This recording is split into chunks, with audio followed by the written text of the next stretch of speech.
The old bus wheezed to a stop at the corner of Maple Street, and Elena stepped off with her small duffel bag clutched tightly in her hands. The morning air was crisp, and she could see her breath forming small clouds as she looked up at the towering iron gates ahead of her. Behind those gates stood the largest house she had ever seen in real life. 3 stories of cream-colored stone rose up like a castle, with windows that sparkled in the early sunlight and gardens. That looked like they belonged in a magazine. Elena checked the crumpled piece of paper in her pocket one more time. Yes, this was the right address. She had gotten the job through Mrs. Patterson, who cleaned houses on the other side of town. When Mrs. Patterson mentioned that her friend's employer needed a new housekeeper, Elena jumped at the chance. The pay was better than anything she could find elsewhere. And right now, every dollar mattered more than she could explain. She pressed the buzzer at the gate and waited. A voice crackled through the intercom, asking for her name. When she replied, the gate slowly swung open with a soft humming sound. Elena walked up the long driveway, her worn sneakers crunching on the perfectly maintained gravel. The closer she got to the house, the more nervous she became. She had cleaned houses before, but nothing like this. This place probably cost more than she would make in her entire lifetime. The front door was enormous, made of dark wood with brass handles that gleamed like gold. Before she could knock, the door opened to reveal a woman in her 50s wearing a neat gray suit. Her hair was pulled back in a perfect bun, and she carried a tablet computer in her hand. "You must be Elena," the woman said with a professional smile. "I'm Miss Johnson, Mr. Whitmore's personal assistant, right on time. He appreciates punctuality." Elena nodded and followed Miss Johnson into the house. The moment she stepped inside, her jaw nearly dropped. The entrance hall was bigger than her entire apartment. A crystal chandelier hung from the ceiling, casting tiny rainbows on the white marble floor. Paintings in gold frames lined the walls, and fresh flowers sat in vases. That probably cost more than her monthly rent, but what really caught her attention was the piano. It sat in the center of the main hall like a beautiful black sculpture. It was a grand piano, the kind she had only seen in concert halls and movies. The wood was so polished that she could see her reflection in it, and the keys looked like perfect. White and black teeth waiting to sing. Beautiful, isn't it? Miss Johnson noticed her staring. "It's a Steinway. Mr. Whitmore had it imported from Germany. Cost more than most people's houses." Elena nodded, not trusting herself to speak. She could imagine how it would sound, how the keys would feel under her fingers, but she quickly looked away. She wasn't here to dream about pianos. She was here to work. Ms. Johnson led her through room after room, each one more impressive than the last. There was a library with books from floor to ceiling, a dining room with a table that could seat 20 people, and a kitchen that looked like something from a cooking show. Everything was spotless and perfectly arranged. "The previous housekeeper left suddenly," Miss Johnson explained as they walked. "Family emergency. Mr. Whitmore expects the same level of care for his home. He's very particular about things being done properly." They ended up in a small office near the kitchen. Miss Johnson handed Elena a folder filled with papers and a uniform still in plastic wrapping. "Your schedule, house rules, and emergency contacts are all in there," she said. "You'll work Monday through Friday, 8 to 5. Saturdays when Mr. Whitmore entertains, which isn't often. The uniform should fit, but let me know if you need a different size." Elena flipped through the papers, trying to absorb all the information. The house rules were 3 pages long. No personal phone calls during work hours. No guests allowed. No touching Mr. Whitmore's personal items without permission. Clean the piano weekly, but do not play it under any circumstances. That last rule made her heart sink a little, but she understood. Rich people probably didn't want their housekeepers touching their expensive things. Any questions so far? Miss Johnson asked. "When will I meet Mr. Whitmore?" Elena asked. "He's in his study working. A very busy man. He might come out to meet you, but don't take it personally if he doesn't. He's not much for small talk with the staff." Just then, footsteps echoed in the hallway. Miss Johnson straightened up and smoothed her jacket. A tall man appeared in the doorway. He was probably in his late 30s, with dark hair and sharp eyes that seemed to take in everything at once. His suit looked expensive, and he wore a watch that caught the light as he moved. "Miss Johnson, is this the new housekeeper?" His voice was deep and businesslike. "Yes, sir, this is Elena Martinez." Elena stood up quickly, almost knocking over her chair. "Nice to meet you, Mr. Whitmore." He looked her up and down for a moment, as if he was inspecting something he might buy. His expression didn't give away what he was thinking. "You come with good references," he said finally. "Mrs. Patterson speaks highly of your work." "Thank you, sir. I'll do my best." "I expect more than your best. I expect perfection. This house runs on schedule and precision. I don't tolerate mistakes or carelessness." He paused and looked directly at her. "I also don't tolerate people who think they can help themselves to things that don't belong to them. Everything in this house has its place and purpose." Elena felt her cheeks burn. "Of course, sir, I understand." "Good." He turned to Miss Johnson. "Show her what needs to be done today. I'll be in meetings until this evening." With that, he was gone, his footsteps fading down the hall. Elena let out a breath she didn't realize she had been holding. "Don't worry," Miss Johnson said quietly. "He's not as scary as he seems. He just likes things done right. Come on, I'll show you where the cleaning supplies are kept." For the rest of the morning, Miss Johnson walked Elena through her duties. Dust the furniture with special cloths that wouldn't scratch. Vacuum in a specific pattern so the carpet always looked perfect. Clean the windows with a solution that didn't leave streaks. Polish the silver carefully and put everything back exactly where it belonged. "The piano gets dusted every Tuesday and Friday," Miss Johnson explained when they reached the main hall again. "Use this special cloth and be very gentle. Don't press the keys or lift the lid. Mr. Whitmore is very protective of it." Elena nodded and took the soft cloth. As they stood next to the piano, she could smell the wood polish and see her reflection in the glossy surface. Her fingers itched to touch the keys just once, to hear what this magnificent instrument sounded like. "Has anyone ever played it?" she asked. Miss Johnson shrugged. "Not since I've worked here, and that's been 5 years. Mr. Whitmore doesn't play, as far as I know. It's more like a very expensive decoration." What a waste, Elena thought but didn't say. A piano like this was meant to be played, meant to fill a house with music and life. Instead, it sat silent like a beautiful bird. In a cage. By lunchtime, Elena was starting to get the hang of things. The house was big, but the work wasn't too different from other places she had cleaned.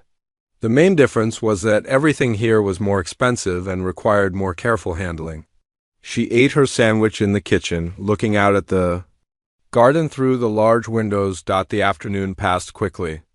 Elena cleaned 2 guest bedrooms, a bathroom that was bigger than most people's kitchens, and polished furniture in the living room. Every hour or so, she would pass by the piano in the main hall. Each time, she would slow down just a little, imagining what it would be like to sit on that bench and let her fingers dance across those keys. At 5 o'clock, Miss Johnson found her putting away the vacuum cleaner. "Good first day," she said. "You'll get faster as you get used to the routine. Mr. Whitmore seemed satisfied with your work. He checked on me?" "He checks on everything. That's how he became so successful." Miss Johnson handed Elena an envelope. "Your first week's pay as promised, same time tomorrow?" Elena nodded and tucked the envelope into her purse without opening it. She would look at it later, when she was alone. Right now, she just wanted to get home to her mother and tell her about this strange, beautiful house where she would be working. As she walked back down the long driveway, Elena turned once to look at the house. It was even more impressive from the outside, with lights beginning to glow in some of the windows as evening approached. Somewhere inside that house was the most beautiful piano she had ever seen, sitting silent and untouched. She thought about her mother waiting at home with her medications and doctor bills. She thought about the envelope in her purse and how much this job meant to their future. And she thought about that piano, calling to her like an old friend she wasn't allowed to visit tomorrow. She told herself she would focus on her work and nothing else. She couldn't afford to lose this job by breaking the rules. no matter how much her heart ached every time she walked past that silent, beautiful instrument. 2 weeks had passed since Elena started working at the Whitmore house, and she had settled into a comfortable routine. Every morning, she would arrive at exactly 8 o'clock, change into her uniform, and begin her tasks. The house was so large that she had a different room to focus on each day, and by the end of the week, she would start the cycle all over again. She had learned Mr. Whitmore's schedule by heart. He left for his office at 7:30 sharp every morning, usually returning around 6 in the evening. Sometimes he worked late and didn't come home until after 8. On those days, Elena would finish her work in the quiet house, with only the ticking of the grandfather clock in the hallway to keep her company. Ms. Johnson had been right about Mr. Whitmore.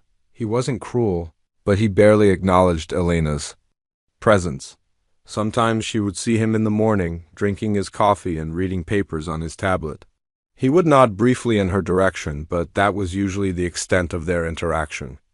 It was as if she was part of the furniture, necessary but invisible. Elena didn't mind being invisible.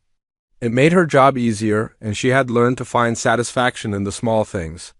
The way the morning light streamed through the clean windows, the smell of fresh flowers that Ms. Johnson had delivered twice a week, the quiet satisfaction of seeing a room transform from dusty to sparkling under her care.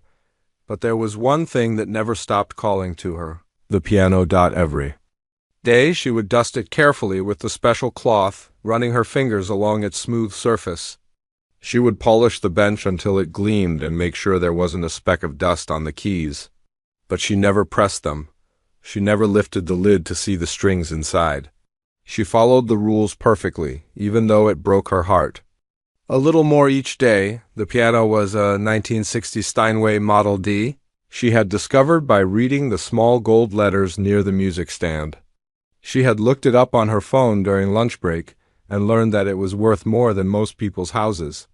It was the same model used in concert halls around the world, the kind of instrument that professional pianists dreamed of playing. Every Tuesday and Friday, when she cleaned it, Elena would imagine what it would sound like. She would picture herself sitting on that polished bench, her fingers finding the familiar patterns on the keys. In her mind, she could hear the rich, warm tones filling the empty rooms of the house. But imagination was all she allowed herself until tonight. It was a Thursday evening, and Elena was running late with her work. She had spent extra time in the master bedroom, carefully cleaning around Mr. Whitmore's desk, where he had left important papers scattered about. She didn't want to disturb anything, so she had worked slowly and methodically, making sure everything was exactly as he had left it. By the time she finished, it was nearly 7 o'clock. Mr. Whitmore had mentioned that morning that he would be staying late at the office for a conference call with clients in Japan. Miss Johnson had left at 5 as usual. The house was completely empty except for Elena. She gathered her cleaning supplies and headed toward the supply closet near the kitchen. As she passed through the main hall, she stopped in front of the piano, as she always did. But tonight felt different. The house was so quiet, so peaceful. The late evening light coming through the tall windows cast long shadows across the polished floor. Elena set down her supplies and approached the piano slowly. She ran her hand along the smooth edge, feeling the perfect craftsmanship under her fingertips.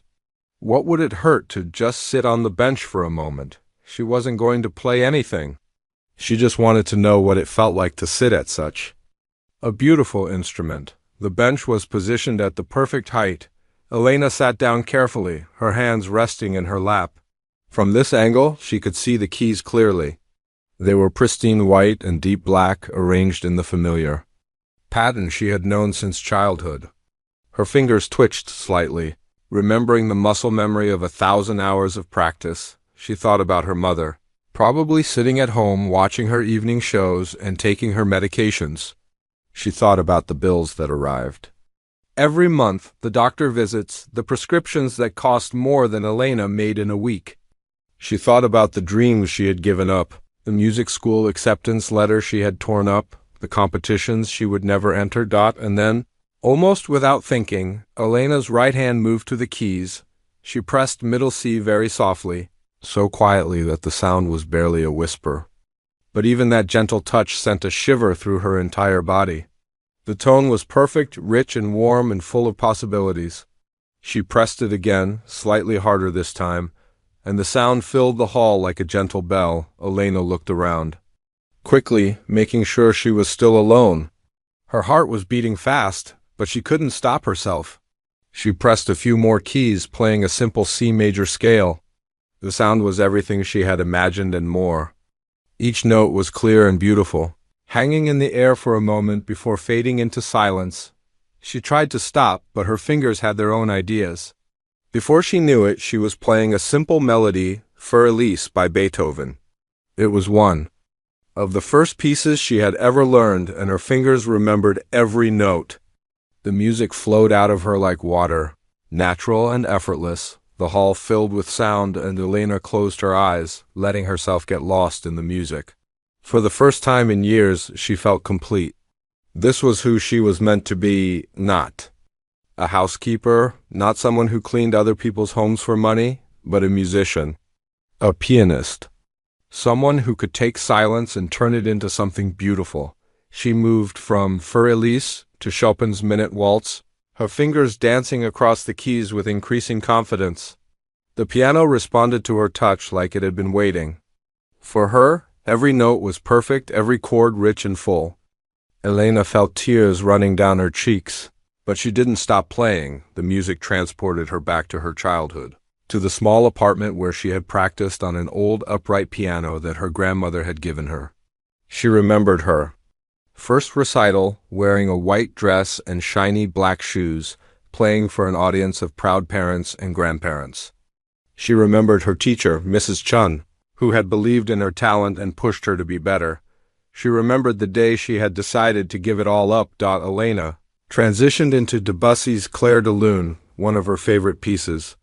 The gentle, flowing melody filled the hall like moonlight, soft and mysterious.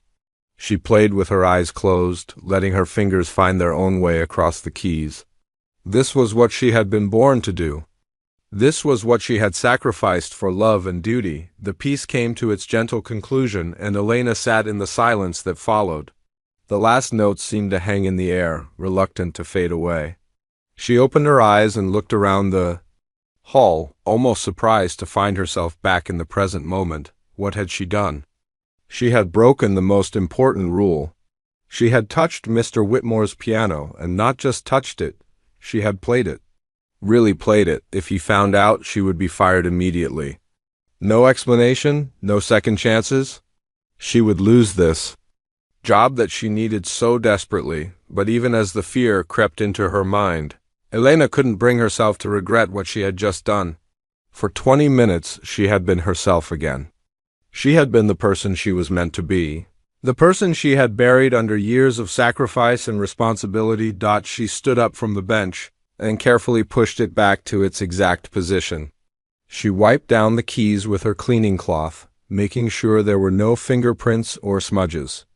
Everything had to look exactly as it had before. As she gathered her cleaning supplies, Elena took one last look at the piano.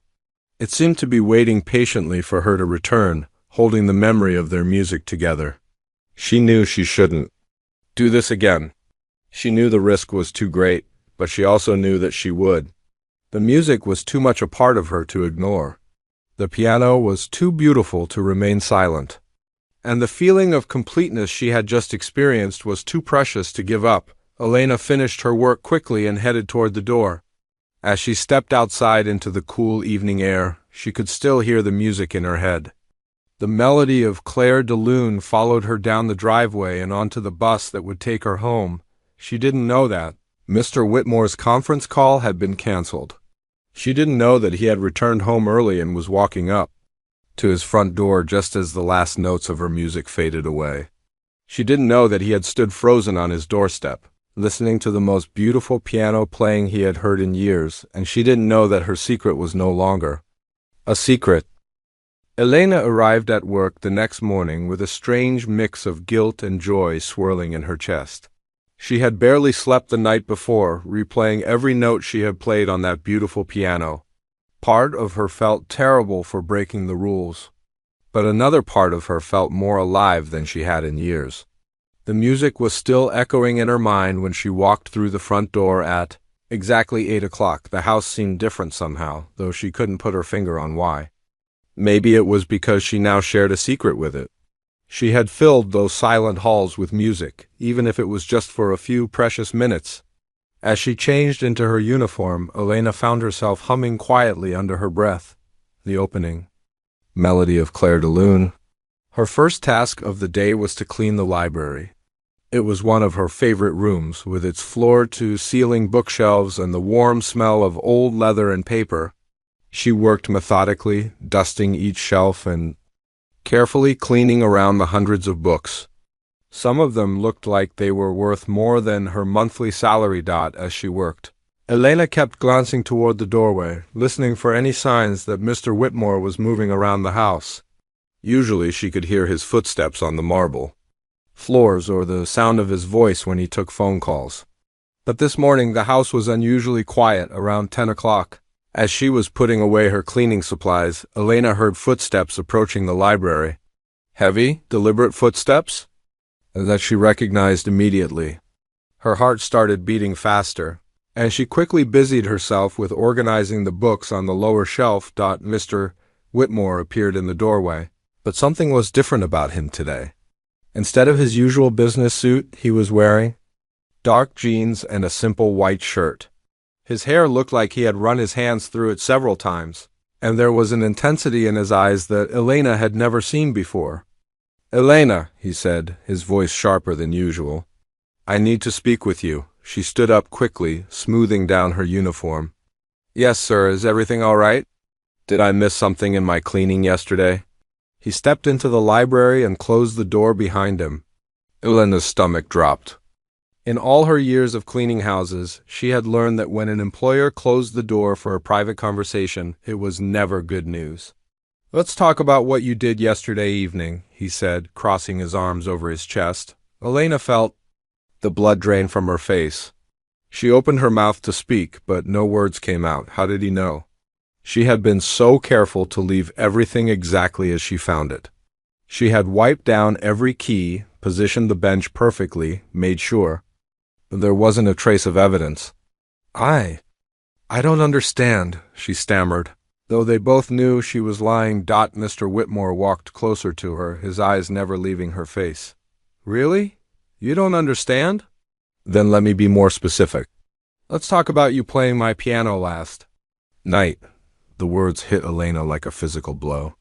Her legs felt weak, and she had to steady herself against the bookshelf. "Sir, I can explain. Explain what? Explain how you decided that the rules don't apply to you? Explain how you thought you could help yourself to my property when I specifically told you not to touch it." His voice was getting louder with each word, and Elena could see the anger building in his expression. She had never seen him lose his composure before, and it was terrifying. "I'm sorry," she whispered. "I'm so sorry. I know I shouldn't have done it. I just I couldn't help myself." "You couldn't help yourself." He stepped even closer, and Elena could feel the heat of his anger. "That's your excuse? You couldn't control yourself around my piano?" Elena felt her own emotions starting to rise. Yes, she had broken the rules, but the way he was speaking to her like she was a child who had been caught stealing candy made something fierce awaken inside her. "It's not just any piano," she said, her voice stronger than before. "It's a 1960 Steinway Model D. Do you have any idea how rare that is? How beautiful. And it just sits there, day after day, never being played, never making music. It's like having a Stradivarius violin and using it as a paperweight." Mr. Whitmore's eyes flashed with something that might have been surprise, but his anger didn't fade. "I don't care what you think about my piano or how I choose to use it. The point is that you're just a housekeeper. You're here to clean, not to play music.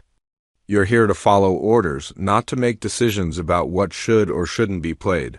Just a housekeeper." The words stung more than Elena had expected. She felt her cheeks burn with humiliation and anger. "Just a housekeeper," she repeated, quietly. "Is that all I am to you?" "That's exactly what you are," he said coldly. "You're an employee. You clean my house, and I pay you for that service? Nothing more, nothing less. The fact that you think you have the right to touch my belongings shows that you don't understand your place here. Elena felt something break inside her chest. She had spent 2 weeks being invisible in this house, being grateful for the opportunity to work here, being careful not to disturb anything or anyone. And this was how he saw her, as just another piece of furniture that happened to move around and clean things. "My place?" she said, her voice getting stronger. "You want to talk about my place? Let me tell you something about my place. I have been playing piano since I was 5 years old. I won the state youth competition 3 years in a row. I was accepted to Juilliard with a full scholarship." Mr. Whitmore's expression changed slightly, but Elena was too angry to notice. "I gave all of that up to take care of my sick mother. I work 3 jobs to pay for her medications and doctor visits. I clean houses during the day, I wait tables at night, and I tutor kids on weekends. So don't you dare tell me about my place, because my place should have been on a concert stage, not scrubbing your floors." The library fell silent except for the sound of Elena's heavy breathing. She couldn't believe she had just said all of that. She had basically guaranteed that she would be fired, but she couldn't bring herself to care anymore. The truth had been building up inside her for too long. Mr. Whitmore stared at her for a long moment, and Elena could see him processing what she had just told him. But when he spoke again, his voice was just as cold as before. "That's a very touching story," he said, "but it doesn't change the fact that you violated the terms of your employment. You touched something that you were specifically told not to touch." Elena felt tears stinging her eyes, but she refused to let them fall. "So what happens now? Are you going to fire me?" "I should fire you," he said. "Any other employer would have already called security and had you escorted out. But Mrs. Patterson vouched for you, and good housekeepers are hard to find." Elena waited, not daring to breathe. "You get 1 warning," he continued. "1. If you ever touch that piano again, if you ever take liberties with any of my belongings, again, you're gone. No explanation, no second chances. Do you understand me?" Elena nodded quickly. "Yes, sir, I understand." "It won't happen again." "It better not. Because despite whatever talents you think you have, despite whatever dreams you've given up, you are just a housekeeper in this house. That's your job, and that's all I expect from you." He turned to leave, then paused at the doorway. "And Elena? Don't think that playing the victim will earn you any sympathy from me. We all make choices in life. You made yours." With that, he was gone, leaving Elena alone in the library with her shame and anger. She slumped against the bookshelf finally, letting the tears fall. The worst part wasn't that she had been caught or even that she had been humiliated. The worst part was that she knew he was right about one thing. She had made her choice.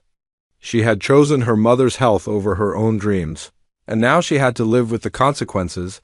But as she wiped her tears and tried to compose herself, Elena couldn't stop thinking about how the piano had sounded under her fingers. For those 20 minutes she hadn't been just a housekeeper. She had been a musician, an artist, a person with value beyond her ability to clean and dust and polish. Maybe Mr. Whitmore could tell her what her place was in his house, but he couldn't tell her who she really was inside. That was something he would never understand, no matter how many rules he made or how many times he reminded her that she was just the help. Elena picked up her cleaning supplies and headed toward the next room on her list. She had work to do, bills to pay, and a mother who depended on her. But she also had music in her soul, and no amount of humiliation could take that away from her. The piano would have to remain silent, but Elena's spirit never would. Mr. Whitmore couldn't concentrate on his work that day. He sat in his downtown office, staring at quarterly reports that might as well have been written in a foreign language. The numbers blurred together on his computer screen as his mind kept drifting back to his confrontation with Elena that morning. He had handled it poorly, and he knew it. The moment the words, "just a housekeeper," had left his mouth, he had seen something die in her eyes. But what else could he have done? She had broken the rules, violated his trust. He couldn't let his employees think they could do whatever they wanted in his home, yet something about her reaction had unsettled him. The way she had talked about the piano, not like someone who had looked it up on the internet, but like someone who truly understood its value. And those things she had said about Juilliard, about competitions, could any of that be true? By lunchtime, Mr. Whitmore found himself doing something he had never done before. Instead of reviewing contracts or taking business calls, he was sitting at his computer typing Elena's name into a search engine. Elena Martinez, pianist, came up with dozens of results. Mr. Whitmore clicked on the first one and found himself looking at a newspaper article from 8 years ago. The headline read, "Local teen wins state piano competition for third consecutive year." Below it was a photo of a young woman sitting at a piano, her hands poised over the keys, a bright smile on her face. It was definitely Elena, though she looked so different. Younger, of course, but also doubtful. There was a light in her eyes that Mr. Whitmore realized he had never seen in the woman who cleaned his house. This Elena looked like someone who believed the world was full of possibilities.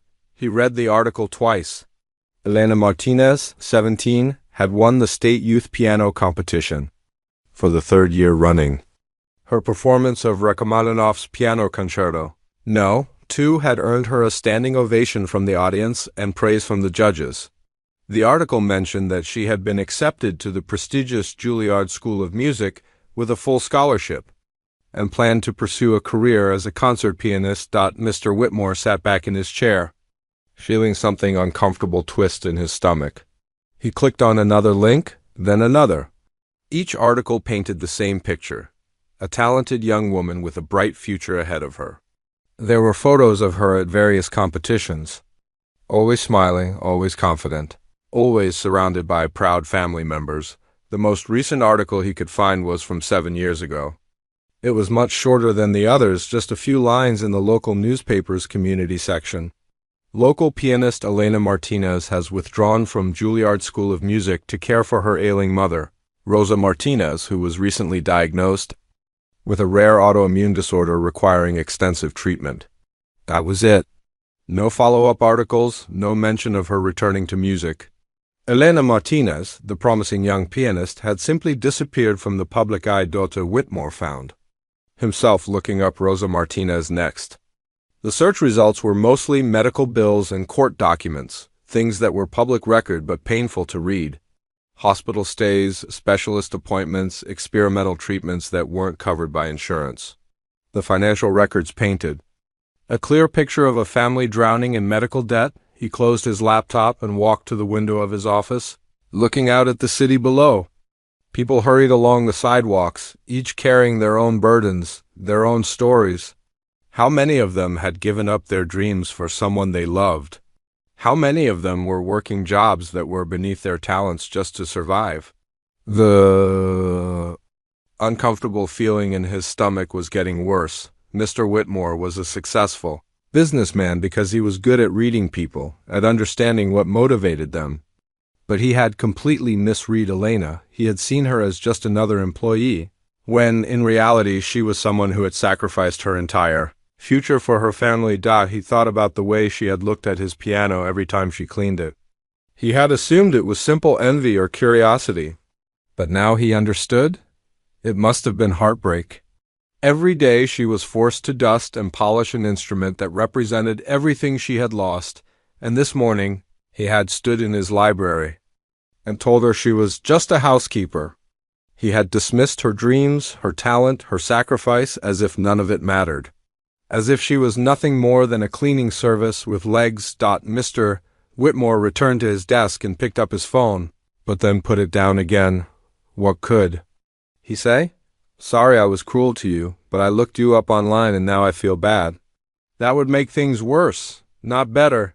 He tried to focus on his work for the rest of the afternoon, but it was impossible. Every time he started to read a document, he would remember the sound of Elena's playing from that night. He had only heard the last few minutes of it, Claire de Lune, but it had been extraordinary. Not just technically perfect, but emotionally rich in a way that professional recordings rarely captured. By 5 o'clock, Mr. Whitmore was packing up his briefcase and heading home earlier than usual. He told himself he had work to catch up on at home, but the truth was that he wanted to see Elena again. He needed to observe her to try to understand how he had gotten her so wrong. The house was quiet when he arrived. Elena's car wasn't in the driveway, which meant she had already finished for the day. Mr. Whitmore walked through the rooms she had cleaned, noting the perfection of her work. Every surface gleamed, every object was in its proper place. She took pride in what she did. Even if it wasn't what she was meant to be doing, he found himself in the main hall, standing in front of the piano. For the first time in years, he really looked at it. It was beautiful. He had bought it not because he played, but because it looked impressive. A status symbol, nothing more. But now, knowing that Elena had to clean it every week while remembering everything she had lost, it seemed almost cruel. Mr. Whitmore lifted the piano bench and sat down, something he hadn't done since the day it was delivered. The keys were clean and perfectly maintained, thanks to Elena's careful attention. He pressed middle C, and the sound filled the hall, rich and pure and full of potential. He wasn't a musician. He had taken piano lessons as a child, like most kids from wealthy families, but he had never shown any real talent or interest. The lessons had been just another item on his parents' checklist of things that well-educated children should do, but Elena had real talent. The kind of talent that could have taken her anywhere, done anything.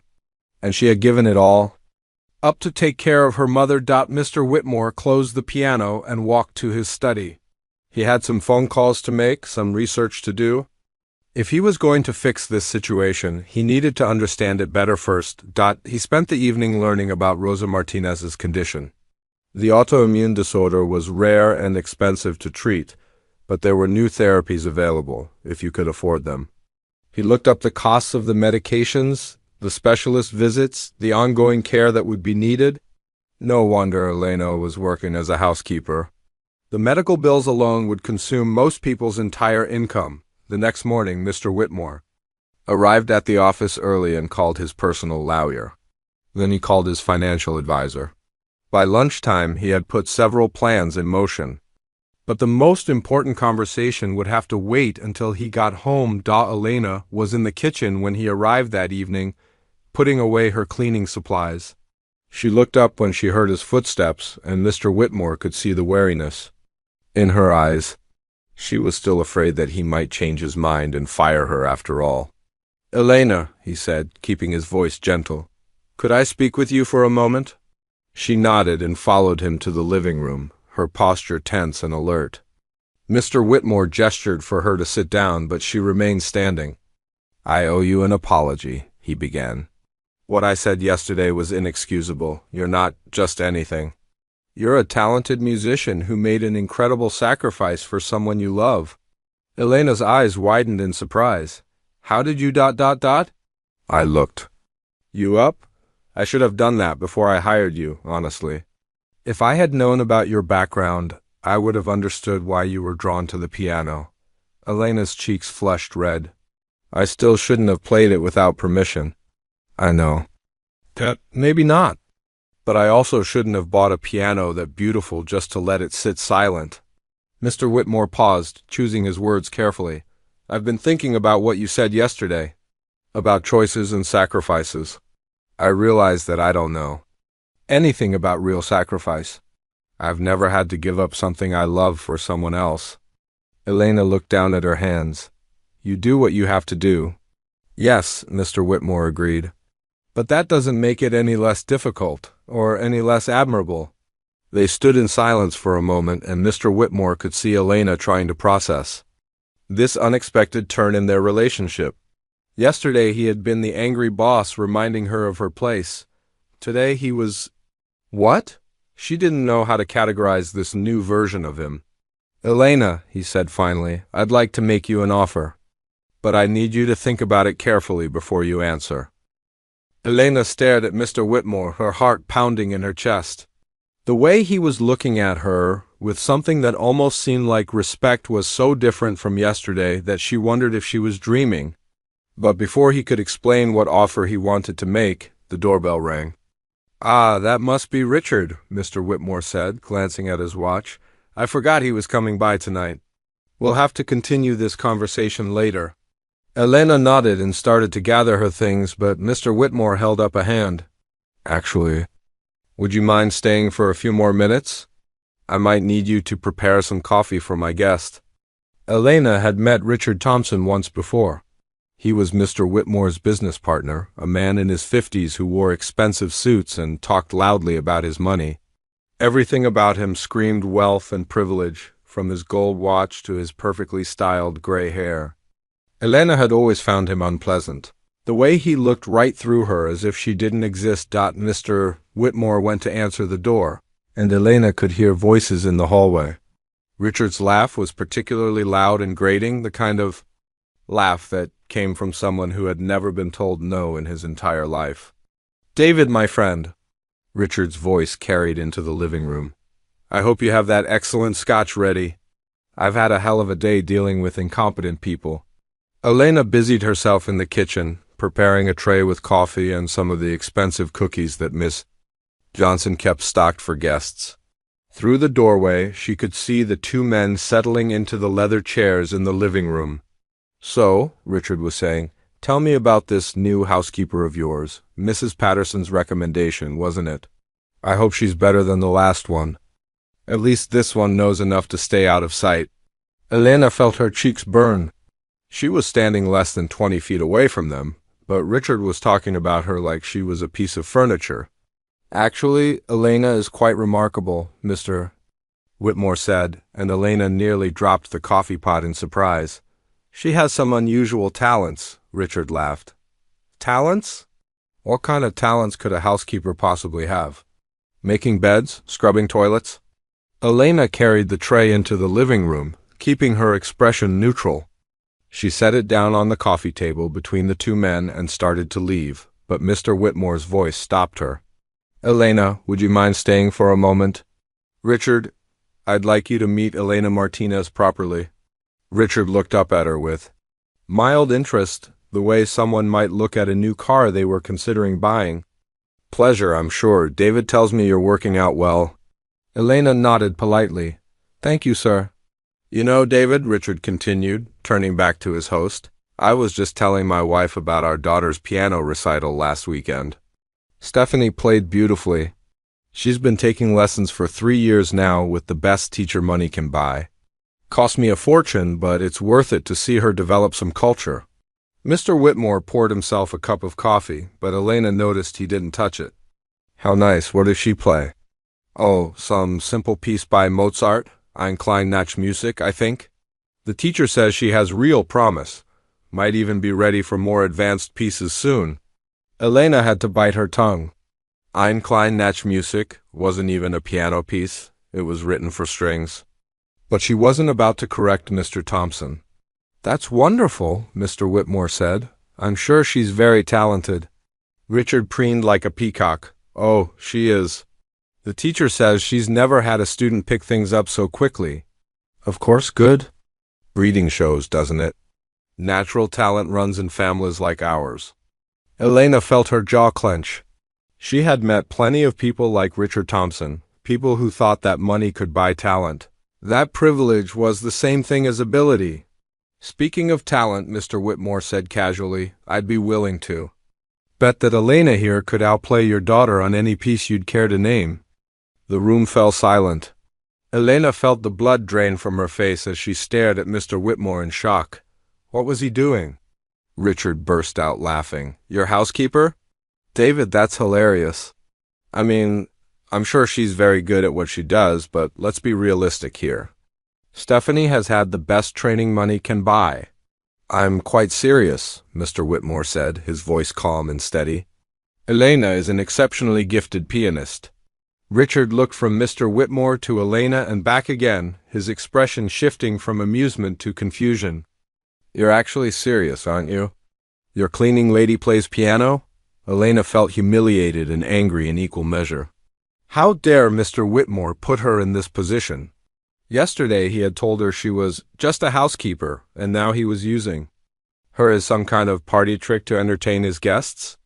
"Mr. Whitmore," she said quietly, "I really should get back to my work." "Nonsense," Richard said, suddenly interested. "This is too good to pass up." David, are you actually suggesting that your housekeeper could outplay my daughter, who has been trained by professional instructors? I am indeed.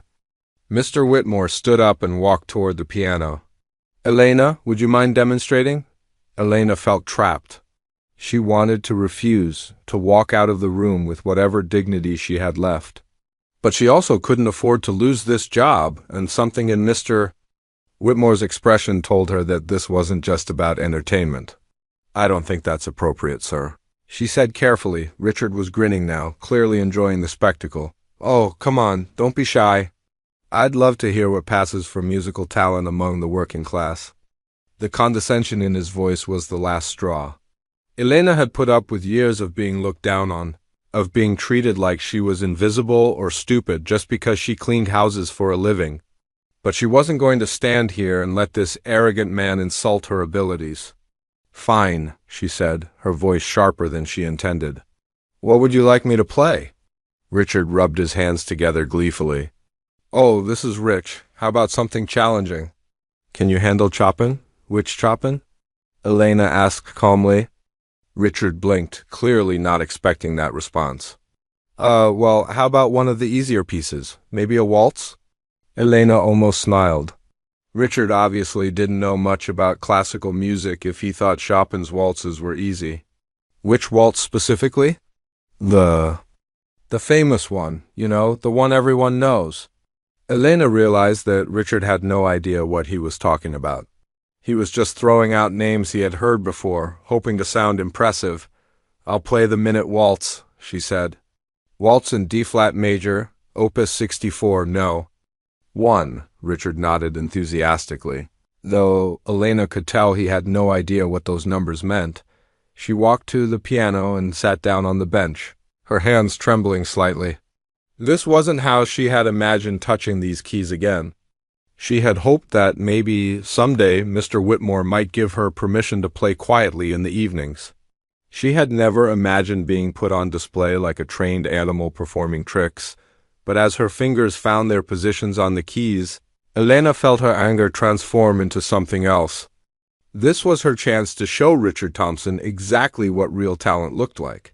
This was her opportunity to prove that skill and artistry had nothing to do with money or social class. She began to play, and immediately the room filled with the bright, dancing melody of Chopin's Minute Waltz. Her fingers flew across the keys with perfect precision, each note clear and crisp. The piece was technically demanding, requiring incredible speed and accuracy, but Elena played it as if it were the easiest thing in the world. Richard smug. Expression slowly faded as he realized what he was hearing. This wasn't some amateur struggling through a simple tune. This was professional-level playing, the kind of skill that took years of intensive training to develop. Elena lost herself in the music, forgetting about her audience, forgetting about her humiliation. This was what she was born to do. The waltz spun and danced under her fingers, playful and elegant and absolutely perfect. When she finished, the room was completely silent. Elena kept her hands on the keys for a moment, not wanting to face whatever was coming next. My God, Richard whispered. Where did you learn to play like that? Elena turned around on the bench to face him.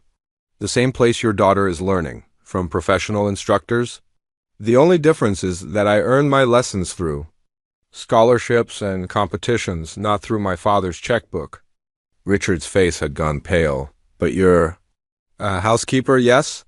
Because sometimes life forces you to make choices between what you love and what you need to survive. Mr. Whitmore was watching the exchange with something that looked like satisfaction. Richard, let me ask you this. If Elena were to play against your daughter in a competition, who do you think would win? Richard opened his mouth to answer, then closed it again. The answer was obvious to everyone in the room. This is ridiculous, he said finally. She may be able to play a simple waltz, but that doesn't mean she could handle more complex pieces. Elena stood up from the piano bench, her anger returning. You want something more complex? Name it, Rachmaninoff, Richard said desperately. Piano Concerto No. 2, First Movement. Elena smiled for the first time since this whole scene had started. You want me to play a piece written for piano and full orchestra, by myself, from memory? if you're as good as you claim to be. Elena cracked her knuckles and sat back down at the piano. I won a state competition playing this piece when I was 17. Elena stared at Mr. Whitmore, her heart beating fast. The way he was looking at her now, with something that almost seemed like respect, was so different from yesterday that she wondered if she was imagining it. But before he could tell her about this mysterious offer, the doorbell rang through the house. "That must be Richard," Mr. Whitmore said, checking his expensive watch. "I completely forgot he was coming over tonight. We'll have to finish talking later." Elena nodded and started gathering her cleaning supplies, but Mr. Whitmore raised his hand to stop her. "Actually, would you mind staying a little longer? I might need you to make some coffee for us." Elena knew Richard Thompson from his previous visits to the house. He was Mr. Whitmore's business partner, a man who probably spent more on his suits than Elena made in 6 months. He had that particular way of looking through people like Elena as if they were invisible furniture. His laugh was always too loud, and his voice carried the confidence of someone who had never been told he was wrong about anything. Mr. Whitmore went to answer the door, and Elena could hear their voices echoing in the marble hallway. Richard's booming laugh made her wince as she prepared a coffee tray in the kitchen. "David, my friend." Richard's voice carried easily into the next room. "I hope you've got that good scotch ready. I've been dealing with idiots all day long." Elena arranged some expensive cookies on a small plate, the kind that Miss Johnson ordered special from a fancy bakery downtown. Through the doorway, she watched the two men settle into the leather chairs in the living room, their conversation flowing as easily as old friends.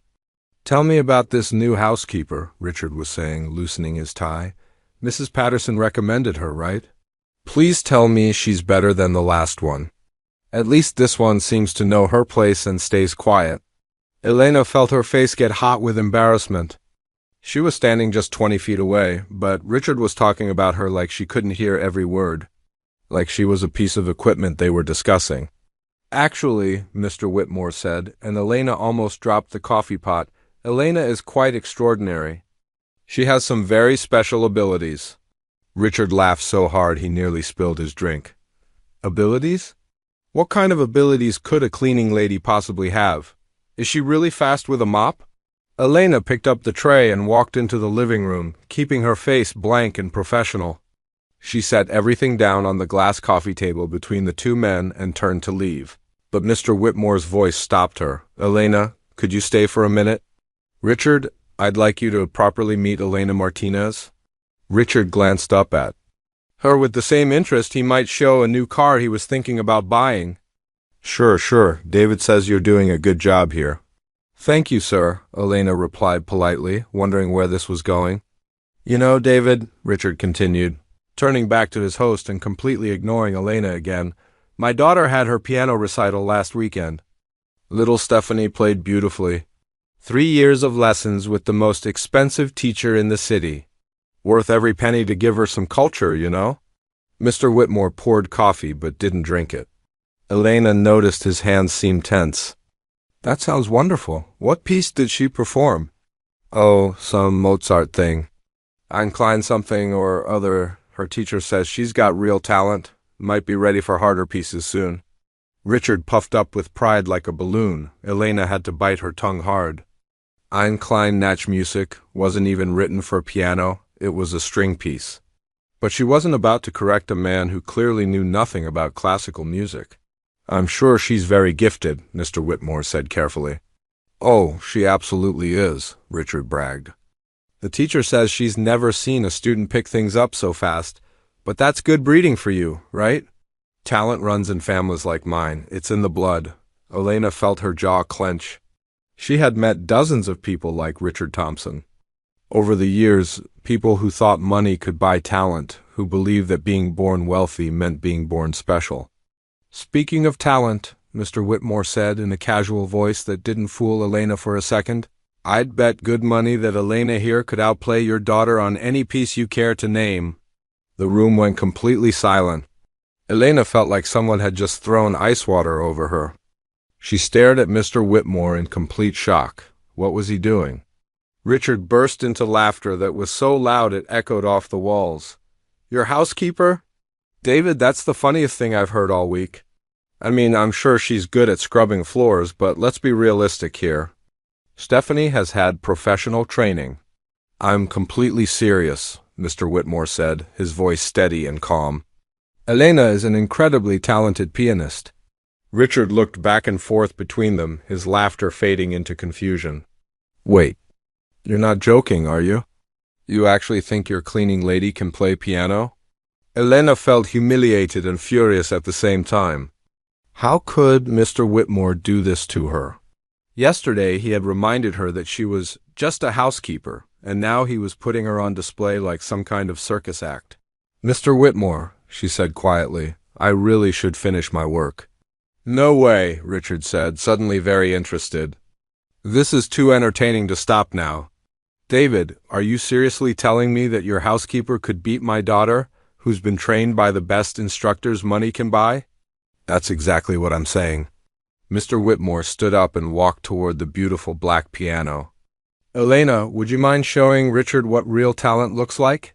Elena felt trapped between anger and desperation. She wanted to walk out with whatever dignity she had left, but she couldn't afford to lose this job. Something in Mr. Whitmore's eyes told her this wasn't just about entertainment, but she couldn't figure out what game he was playing. I don't think that would be appropriate, sir, she said carefully. Richard was grinning like he was watching his favorite comedy show. Oh, come on now, don't be shy. I'd love to hear what passes for musical talent among the working class these days. The sneer in his voice was the final straw. Elena had spent years being looked down on, being treated like she was stupid or worthless just because she cleaned houses to survive. But she wasn't going to stand there and let this arrogant man mock her abilities. Fine, she said, her voice much sharper than before. What would you like me to play? Richard rubbed his hands together like a child at Christmas. Oh, this is perfect. Let's make it challenging. How about some choppin'? Can you handle something that difficult? Which choppin' piece? Elena asked calmly. Richard blinked, clearly not expecting her to know there was more than one.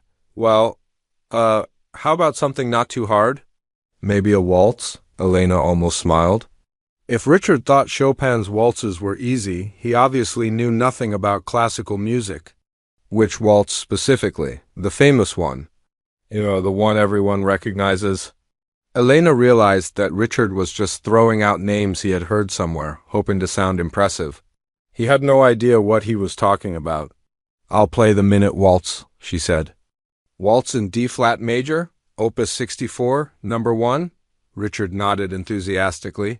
Though Elena could tell the numbers meant nothing to him, she walked to the piano, her hands shaking slightly. This wasn't how she had dreamed of touching these keys again. She had imagined quiet evenings, playing softly for her own peace of mind.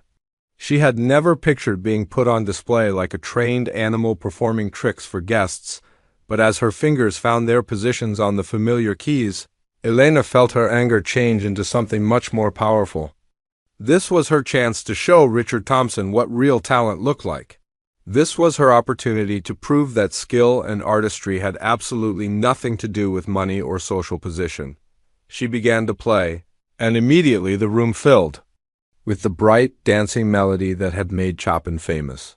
Her fingers moved across the keys so fast they were almost a blur, but every single note was perfect. The piece demanded incredible speed and precision, but Elena played it like it was as easy as breathing. Richard's smug expression slowly melted away as he realized what he was hearing. This wasn't some amateur stumbling through a simple tune. This was professional-level playing, the kind of skill that took years of intensive training and natural talent to develop. Elena forgot about her audience, forgot about her embarrassment and anger. She lost herself completely in the music. The waltz spun and danced under her fingers, playful and elegant and absolutely flawless. For 3 minutes, she wasn't a housekeeper being humiliated in front of a wealthy man's guest. She was a musician, an artist, doing what she was born to do. When the last note faded away, the room was completely silent except for the gentle ticking of the grandfather clock in the hallway. Elena kept her hands on the keys for a moment, not wanting to turn around and face whatever was coming next. My God, Richard whispered, his voice barely audible. Where on earth did you learn to play like that? Elena turned around on the bench to face him. The same place your daughter is learning, from professional instructors. The only difference is that I earned my lessons through scholarships and competitions, not through Daddy's credit card. Richard's face had gone completely pale. But you're just a housekeeper, yes? Because sometimes life forces you to choose between following your dreams and keeping the people you love alive. The dinner party had ended 2 hours ago, but Elena couldn't stop her hands from shaking. She sat in the small break room near the kitchen, still wearing her server's uniform, trying to process what had just happened. The guests had finally left, their shocked faces and whispered conversations still fresh in her memory. She had done something tonight that she never thought would happen again. She had performed for an audience and reminded herself who she really was. A soft knock on the door made her look up. Mr. Whitmore stood in the doorway, but he looked different somehow. Gone was the cold, distant employer she had known for weeks. His tie was loosened, his expensive jacket draped over his arm, and there was something in his eyes that Elena had never seen before. Respect. May I come in? He asked quietly. Elena nodded, not trusting her voice. She was still processing the fact that he had orchestrated the entire evening, somehow knowing that she would rise to the challenge and prove herself in front of his wealthy friends. Mr. Whitmore pulled up a chair and sat across from her, setting his jacket aside. For a moment, neither of them spoke. The silence wasn't uncomfortable, though it was the kind of quiet that comes after something important has happened, when both people are trying to find the right words. That was extraordinary, he said finally. I've attended dozens of professional concerts, but I've never heard anything quite like what you played tonight. Elena looked down at her hands, still feeling overwhelmed. I shouldn't have agreed to it. Playing for you guests like that. It felt wrong. Like I was some kind of entertainment you hired for the evening. I know, Mr. Whitmore said, and there was genuine regret in his voice. I handled that badly. I should have asked you privately first, explained what I was hoping to accomplish. Instead, I put you in an impossible position. Why did you do it? Elena asked, finally meeting his eyes. Yesterday you told me I was just a housekeeper. Tonight you made me perform like a trained SEAL. I don't understand what you want from me. Mr. Whitmore leaned back in his chair, running a hand through his hair. The truth? I was angry at myself. After our argument yesterday, I went home and couldn't stop thinking about what you had said, so I looked you up online. Elena felt her stomach drop. You researched me? I found the newspaper articles about your competitions. The photos of you at various recitals. The announcement about your scholarship to Juilliard. He paused, studying her face. And I found the article about why you gave it all up.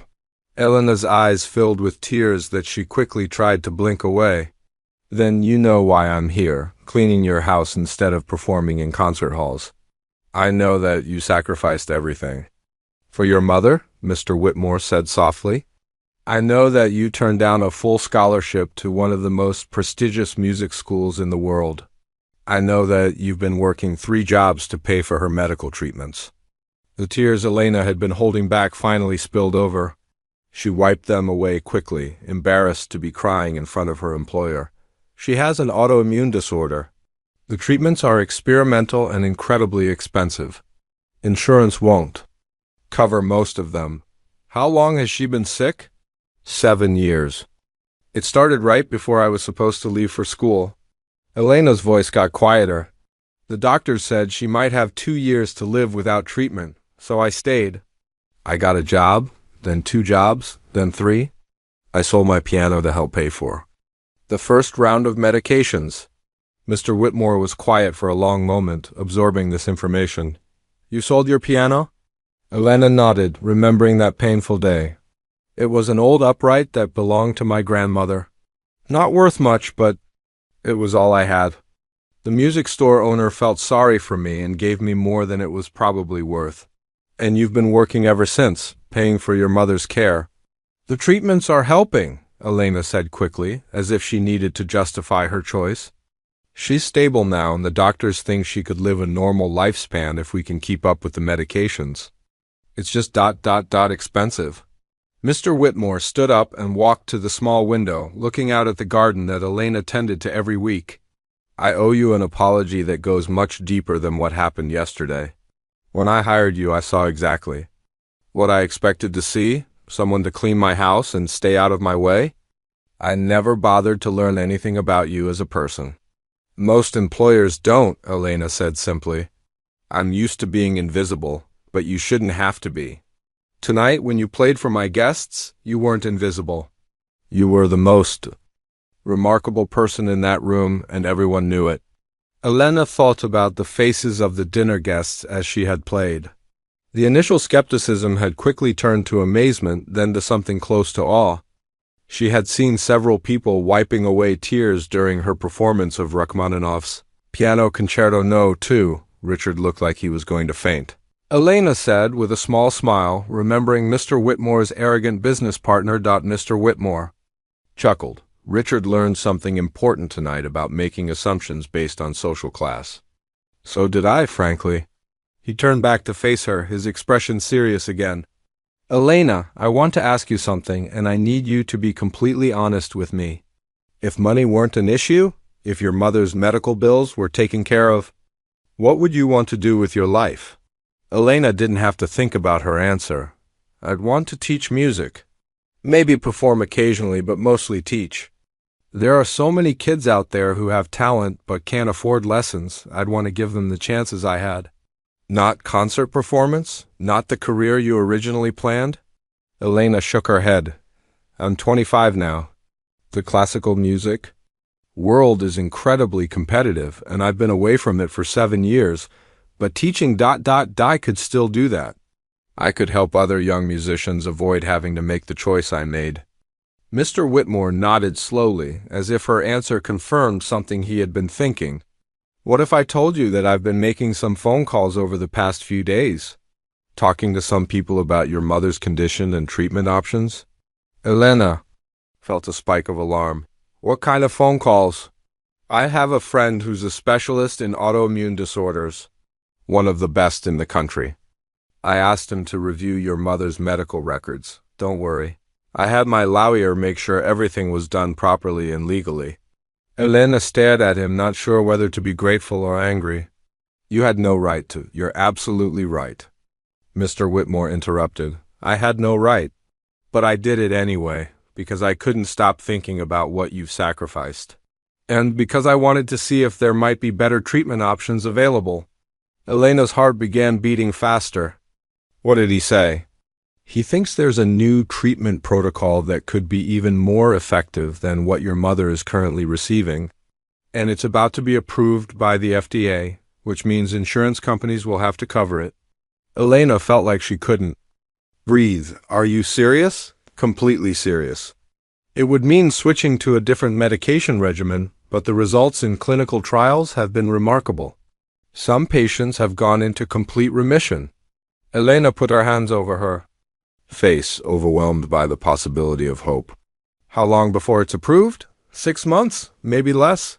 And in the meantime, there are programs available to help cover the cost of your mother's current treatments.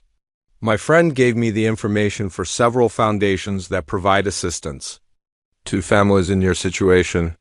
Elena looked up at him through her tears. Why are you doing this? Why do you care what happens to me or my mother? Mr. Whitmore sat back down, leaning forward with his elbows on his knees.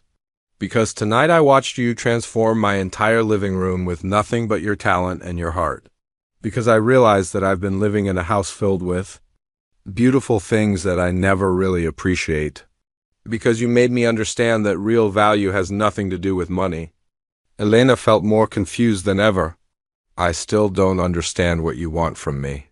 I want to offer you a choice, Mr. Whitmore said. The same kind of choice you should have had 7 years ago, before life forced your hand. Elena waited, afraid to hope for anything too good to be true. I want to convert the music room upstairs into a proper studio, soundproofed with professional equipment. I want you to start teaching piano lessons here, and I want to help you build a program for kids who can't afford traditional lessons. Elena's mouth fell open. You want me to what? I want you to stop being my housekeeper and start being my music teacher. Well, not my teacher specifically. I have no musical talent whatsoever. But I want you to use this house, this piano, to do what you were meant to do. Elena felt like she was dreaming. I can't accept charity. I won't take handouts, no matter how well-intentioned. It's not charity, Mr. Whitmore said firmly. It's a business partnership. You provide the talent and expertise, I provide the space and startup funding. We split the profits from the lessons, and you get to help kids who remind you of yourself. At their age, Elena stared at him, trying to process this incredible offer. And my mother's medical bills? The foundation applications will help with the immediate costs, and the new treatment protocol should be covered by insurance once it's approved. But Elena, I need you to understand something important. She waited. This offer isn't contingent on your mother's situation. 3 months had passed since that life-changing dinner party, and Elena could barely recognize her own life. She stood in what used to be Mr. Whitmore's spare room, now transformed into a beautiful music studio. The walls were covered with sound-absorbing panels, and afternoon sunlight streamed through large windows onto a brand-new upright piano that was perfect for teaching. The room buzzed with the excited chatter of 6 children, ages 8 to 14, waiting for their group lesson to begin.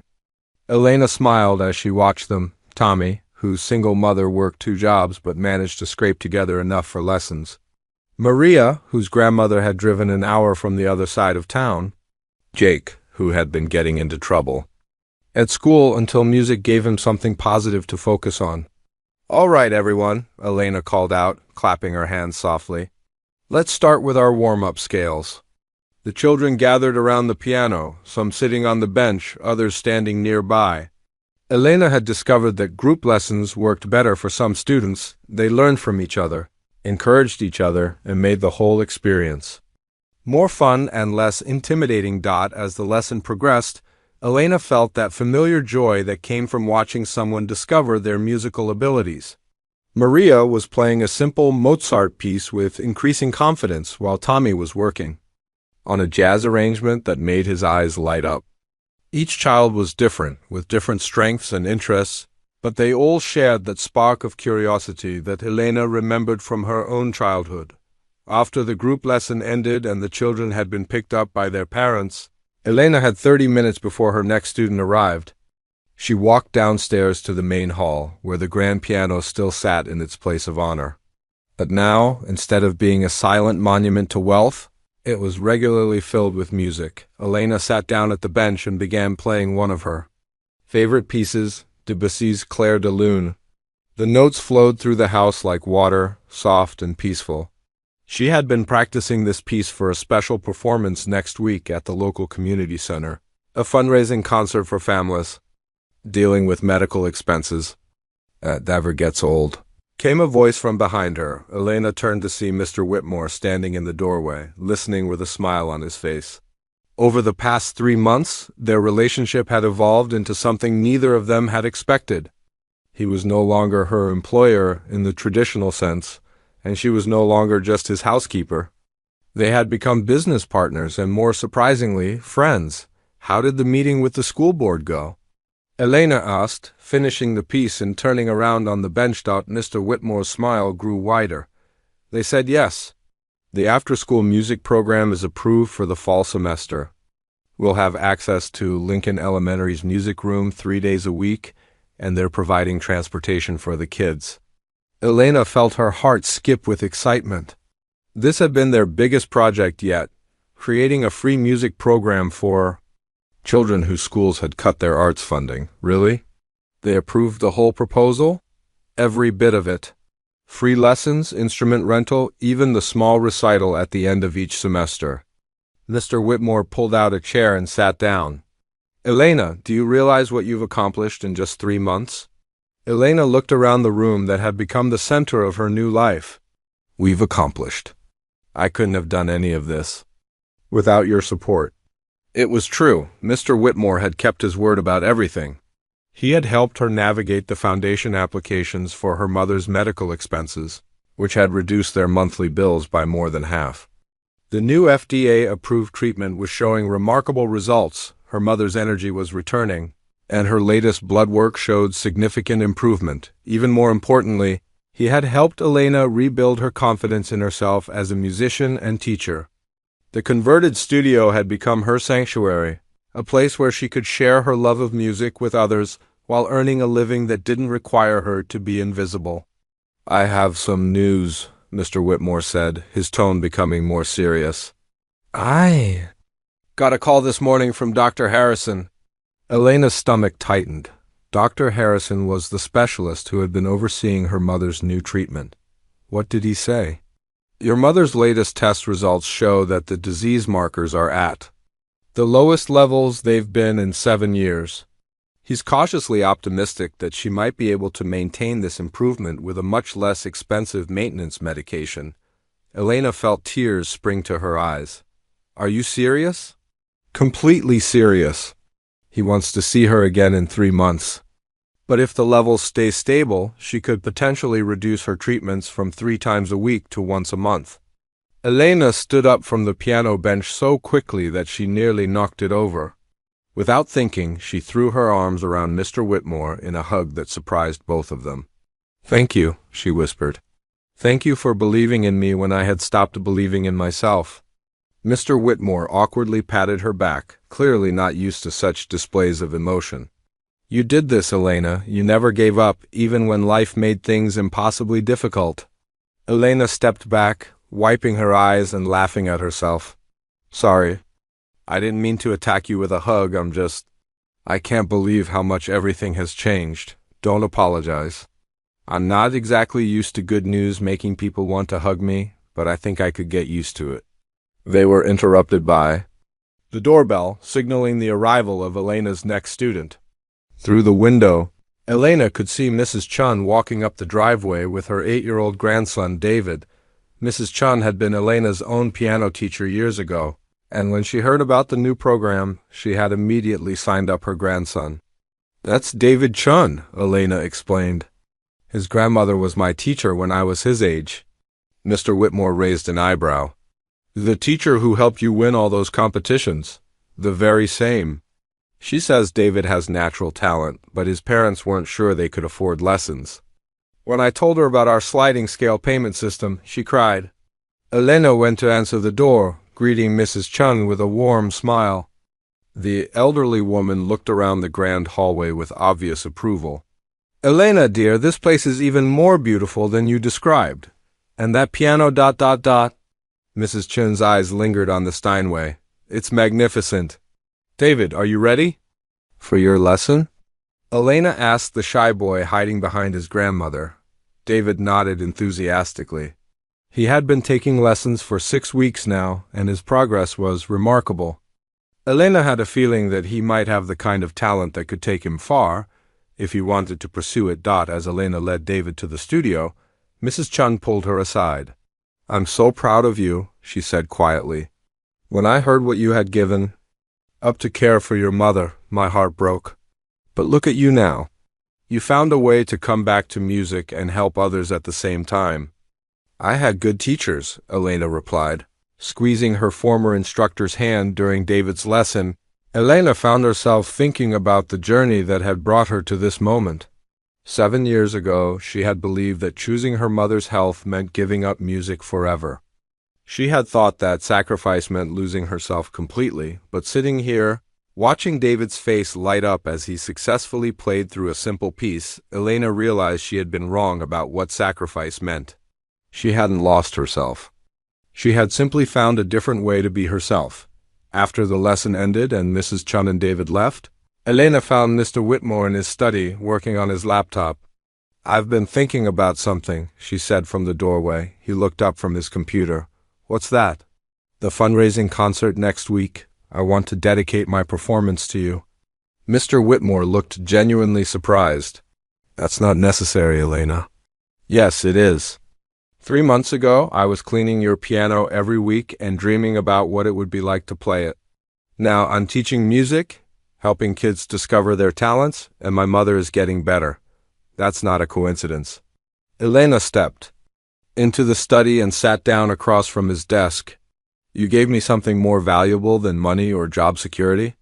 You gave me back my dignity and my purpose. Mr. Whitmore closed his laptop and leaned back in his chair. You know what you gave me? Elena shook her head. You taught me that the most important things in life can't be bought or owned. They can only be shared. He gestured toward the music studio upstairs. Every time I hear music coming from that room, every time I see those kids' faces light up when they master a new piece, I remember what it feels like to be truly proud of something. Elena smiled. So we're even then? Not quite, Mr. Whitmore said with a mischievous look in his eyes. I still owe you for all those weeks when I was a terrible boss who didn't appreciate what was right in front of him. And how do you plan to make up for that? Mr. Whitmore opened his desk drawer and pulled out a small wrapped package. I was saving this for after the concert, but now seems like the right time. Elena unwrapped the package carefully, revealing a small silver frame. Inside was the newspaper clipping from her first piano competition win when she was 12 years old. Below it, in elegant script, were the words, "For Elena Martinez, teacher, musician, inspiration. Where did you find this?" Elena asked, her voice barely above a whisper. Mrs. Patterson kept it all these years. She gave it to me when I told her about the music program,